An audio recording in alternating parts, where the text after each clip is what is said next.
Praise the lord. అవకాశం యొక్క విలువ తెలియని వాళ్ళు దేవుడు మన రక్షణ కోరి కల్పిస్తున్న అవకాశాలలో ఆ సమయాన్ని త్రోసిపుచ్చితే మనము లెక్క అప్పగించే వారంగా ఉంటాం.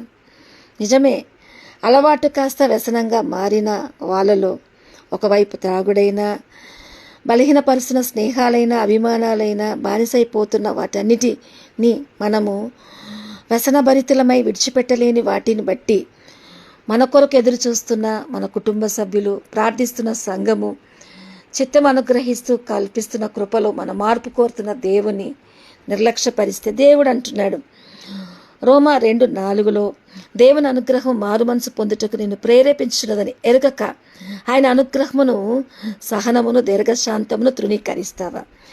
నీ కాఠిన్యము మార్పు పొందని నీ హృదయం అనుసరించి ఉగ్రత దినమందు నేను నువ్వే తీర్పులోకి ఆ ఉగ్రతను సమకూర్చుకుంటావా అని అడుగుతున్నప్పుడు, నిజమే దేవుని బిడ్డలారా, అవకాశం కల్పించినప్పుడే మారాలి.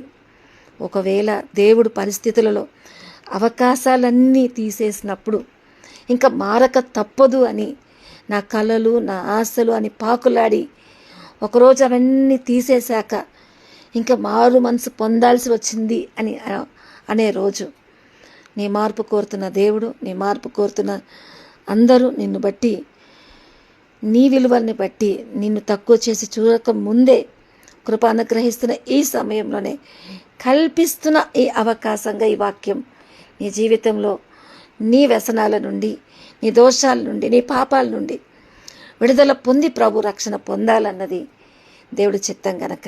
హల్లెలూయా. మనల్ని మనం కఠినపరుచుకున్నప్పుడు నిర్లక్ష్యపరచాల్సిన వాటిలో దేవుని గొప్ప ఏర్పాటుకు దూరం అవుతాం. దేవుడు మిమ్మల్ని దీవించును గాక. రక్షించబడదాం. ఈ మాటను అంగీకరిద్దాం. ఆమేన్.